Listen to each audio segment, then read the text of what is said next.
Punch ബ്രേക്കിൽ ഇന്ന് ശ്യാമള ചേച്ചി ഉണ്ടാക്കാൻ പോകുന്നത് ചീമച്ചക്ക വേവിച്ചത്. ഈ സമയത്ത് ഇപ്പം ചീമച്ചക്ക എല്ലായിടത്തും നല്ലതായിട്ട് കിട്ടുന്ന സമയമാണ്. അപ്പം ഇറച്ചിക്കറിയുടെ ടേസ്റ്റോട് കൂടിയ ഒരു ചീമച്ചക്ക വേവിച്ചത് നോക്കാം. അപ്പം നമുക്ക് ചീമച്ചക്ക വേവിക്കാനായിട്ട് ഒരു ചീമച്ചക്ക, ഈ സമയത്തൊക്കെ ചീമച്ചക്ക ഇഷ്ടം പോലുള്ള സമയമാണ്. ഒരു ചീമച്ചക്ക എടുത്ത് പിന്നെ നമുക്ക് ചെത്താങ്ങി,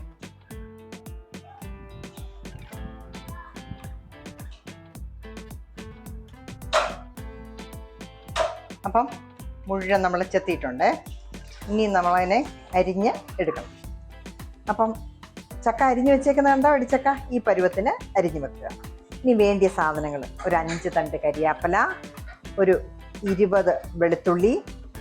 ഇത് നമ്മൾ ചതച്ചാണ് ഇത് ചേർക്കുന്നത്, ഒന്ന് ചതച്ചാൽ മതി. കരിയാപ്പല വെറുതെ അതിനകത്തേക്ക് ഇട്ടാൽ മതി.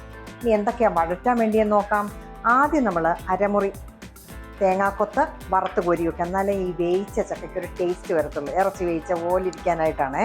അപ്പം ഇതാദ്യം വറുത്ത് കോരി മാറ്റി വെക്കുക. ഉള്ളി 2 സവാളയുണ്ട്, ഇതിനെ നമ്മൾ വഴറ്റും.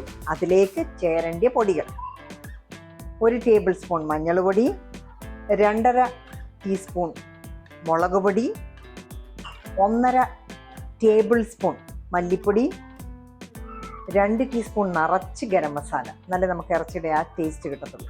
അപ്പം നമുക്ക് എങ്ങനെയാണ് ഉണ്ടാക്കുന്നതെന്ന് നോക്കാം. അപ്പം നമ്മൾ ചീനിച്ചട്ടി വെച്ചു, വെളിച്ചെണ്ണ ഒഴിച്ചു. ആദ്യം നമുക്ക് എണ്ണ ചൂടാകുമ്പം അതിലേക്ക് നമുക്ക് തേങ്ങാക്കൊത്ത് വറുത്ത് കോരാം. എണ്ണ ഒന്ന് ചൂടായിക്കോട്ടെ.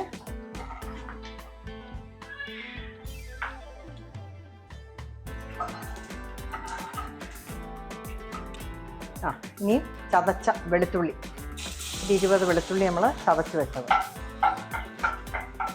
ഹായ്, നല്ലൊരു സ്മെല്ലൊക്കെ വരുന്നുണ്ട്.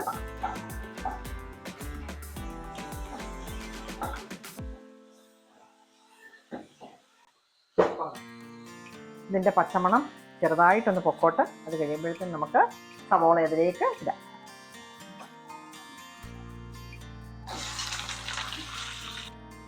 പിന്നെ 1 ടീസ്പൂൺ ഉപ്പിടുകയാണേ, ഇതൊക്കെ ഒന്ന് വഴലാനായിട്ട്. ഇനി അതിലേക്ക് നമുക്ക് കരിയാപ്പില നിറുത്ത് വെച്ചതും കൂടെ ഇട്ട് കൊടുക്കുകയാണേ.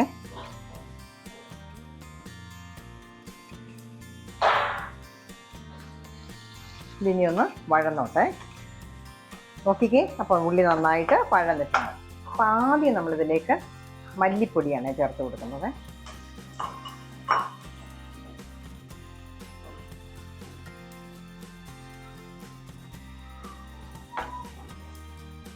മല്ലിപ്പൊടി പച്ചമണം ഒന്ന് പൊയ്ക്കോട്ടെ. 2 ഇളക്ക് കഴിയുമ്പോൾ നമുക്ക് മുളക് പൊടിയും മഞ്ഞളും ഒക്കെ ചേർക്കാം.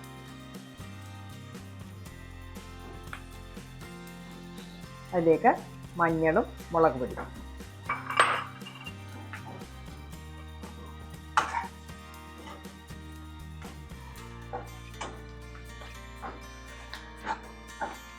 ഈ അരപ്പ് മൂത്തിട്ട് ആണെങ്കിലേ ടേസ്റ്റ് വരത്തുള്ളൂ, അല്ലെങ്കിൽ പച്ചയെ വയ്ക്കും കേട്ടോ. അതുകൊണ്ടാണ് കറിക്ക് പച്ചച്ചവ വന്നാൽ രുചിയില്ല. നന്നായിട്ട് വഴന്നാലേ ഉള്ളൂ ടേസ്റ്റ് വരുന്നില്ല. ചില സമയത്ത് നമ്മൾ കടകളിലോ വേറെ പോയി കഴിക്കുമ്പം പരുവത്തിന് മൂത്തില്ലെങ്കിൽ നമുക്ക് ആ കറിക്ക് നല്ല ടേസ്റ്റ് വരത്തില്ല. പച്ച ചവത്ത് നന്നായിട്ട് മൂക്കട്ടെ.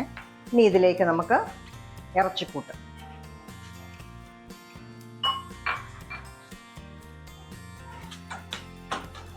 നല്ലൊരു മണമൊക്കെ വരുന്നുണ്ട്. ഇറച്ചി മസാലയുടെ മണം നമുക്ക് വീട്ടിൽ തന്നെ പൊടിച്ചെടുക്കാവുന്നതാണ്. സാധാരണ ഞാൻ ഗരം മസാലയുടെ കിറ്റ് മേടിച്ച് പൊടിക്കുമ്പോൾ അതിൻ്റെ കൂടെ എക്സ്ട്രാ ആയിട്ട് ഒരു പെരിഞ്ജീരക കവറോട്, ചെറിയൊരു പെരിഞ്ജീരക കവറോട് ചേർക്കാറുണ്ട്. എന്നാലേ ആ പെരിഞ്ജീരക ഇച്ചിരി കൂടെ ഒന്ന് കൂടുതലായിട്ട് നിന്നാലേ കൊള്ളത്തുള്ളൂ. അതുകൊണ്ട് പ്രഷർ കുക്കറിൽ നമ്മൾ വഴറ്റിയ അരപ്പ് ചക്കയും കൂടെ ചേർത്ത് നമ്മൾ ഒരു വിസിൽ വന്നാണേ. കണ്ടോ, നല്ല ഇറച്ചി വേവിച്ചതുപോലെ വേവിച്ചു. ഇനി അതിലേക്ക് നമ്മൾ ഒത്തിരി വെന്ത് പോകണ്ടെങ്കിൽ ഒരു വിസിൽ മതി. ഇനി നല്ലപോലെ വേവിച്ച് വേണമെങ്കിൽ ഒരു തീ കുറച്ചൊരു 5 മിനിറ്റ് കൂടി ഇടാം കേട്ടോ, വേണ്ടിയവർക്ക്. ഇനി അതിലേക്ക് കടു വറുത്ത് പൊട്ടിച്ചത് അതിലേക്ക് ചേർത്ത് കൊടുക്കും. സ്വാദിഷ്ടമായ ചക്ക. ഇനി അതിനെ ഒന്ന് ഇളക്കി കൊടുക്കുക അരപ്പ്.